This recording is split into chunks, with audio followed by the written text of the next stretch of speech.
Yin and Yang is a significant idea found in Chinese philosophy, used by different schools of thought and has been influential throughout history. While it's easy to see its effects, the exact meaning is difficult to pin down. The Zhuangzi, hopefully I'm pronouncing it correctly, it's a famous Chinese text that describes Yin and Yang by saying that Yin is like freezing and Yang is like boiling. Yin is associated with chilliness from heaven, while Yang is associated with the warmth of the earth. The interaction between yin and yang creates harmony and gives rise to all things. However, there is no concrete hierarchy attached to yin or yang. They are considered equal and interconnected, representing the unified and harmonious structure of the universe. If you ever played Fire Boy and Water Girl, you will notice that you cannot level up without the help of each other because they are complementary and both of them have unique characteristics that are necessary to achieve mutual goals. Popularly known as the divine feminine and the divine masculine energies, the yin and yang are present in everything.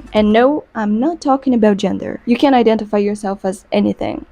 That's none of my business. But whoever and wherever you are, you possess both energies inside of you. And you work with these energies during your life, even when you're not aware of doing so. In this video, we're going to discuss the shadow and the light aspects of yin and yang separately and explore how we can embody a more harmonious energy to activate our real power and start acting instead of reacting. The supreme art of war is to subdue the enemy without fighting. And to master this skill, you can be just feared or loved. You need to be respected. And respect doesn't come from raising your voice, money, power, beauty, followers. Respect comes from being centered, from having honor, acting on what you believe, and being confident in your positioning.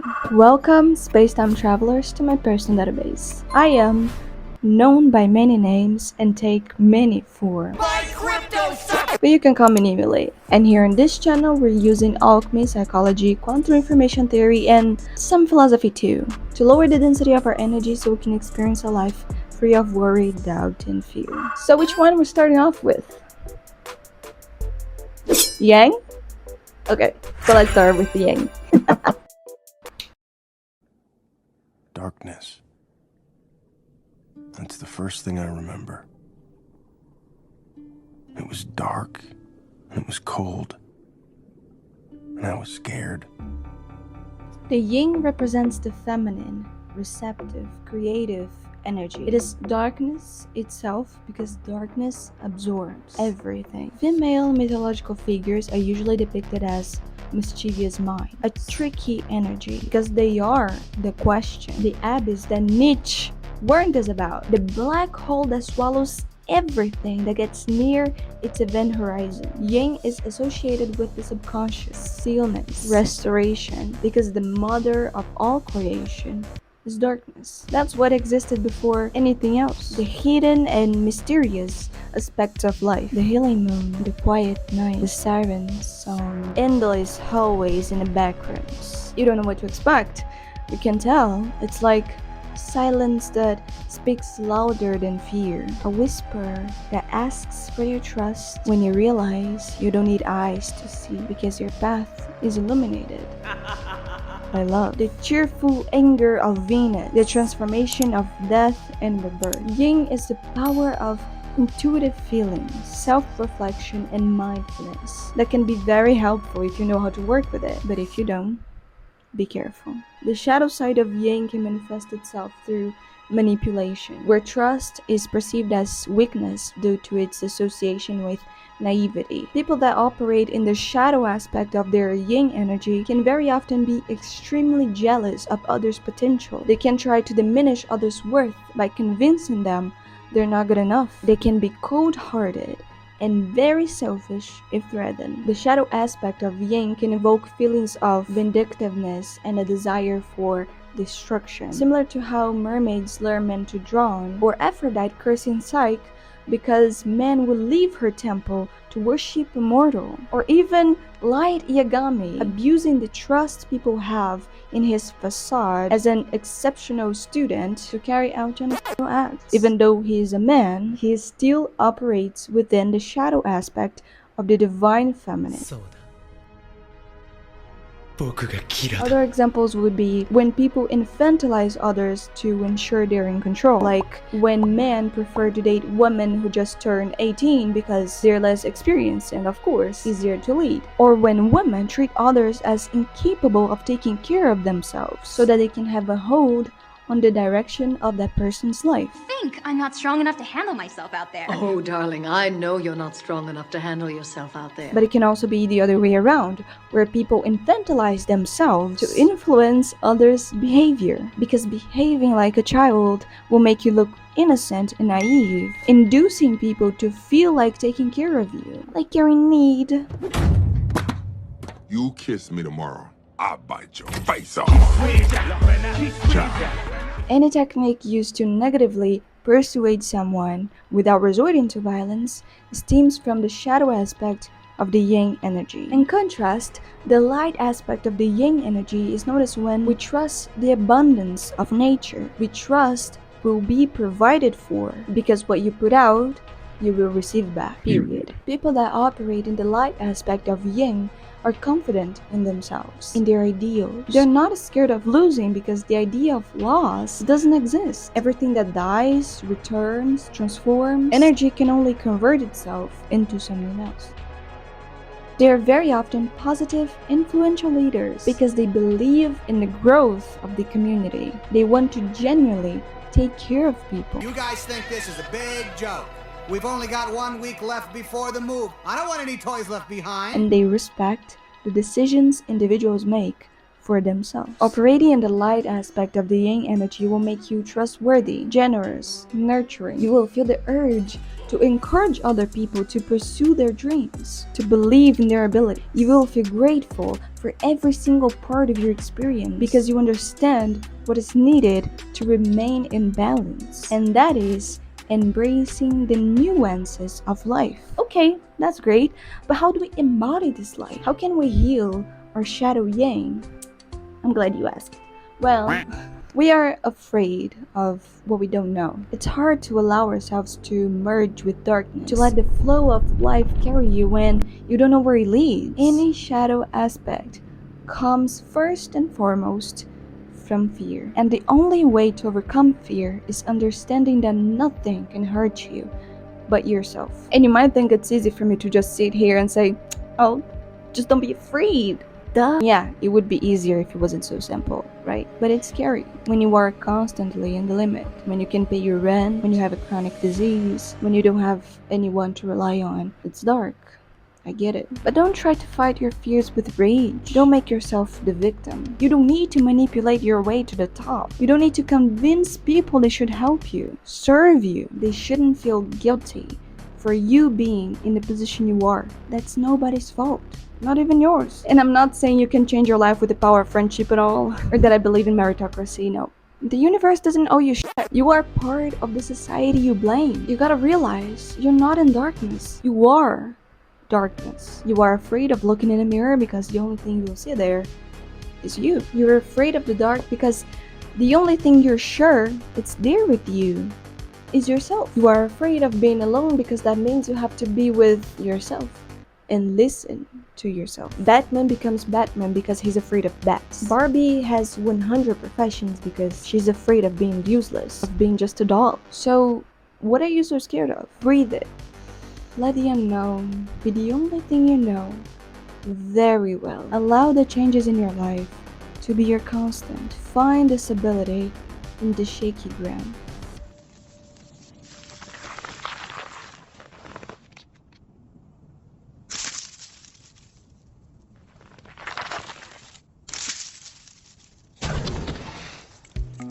The yang energy represents the masculine, active, conquering energy. Light at its finest, because light reflects. It's the ego that exists within all of us. In many myths, the masculine figure is the proactive savior, the hero, the one that will free mortals from their dark tendencies, the bright day that comes after a long night, the burn bridges that illuminate the path ahead, the answer to all questions. Yang is associated with clarity of mind, strength, and assertiveness, because we all need a point of reference to follow, a lighthouse, something that assures us of what we know. The blinding sun, the bird song, the imperial march, the Great Pyramid of Giza. It couldn't be clearer. It's obvious for anyone to see. It is respected and revered, just like the golden age of anything. Everyone knows about it. It is carved in history as an important pillar that still directly influences us today, such as Greek statues, medieval stained glass, or even the dramatic look meme.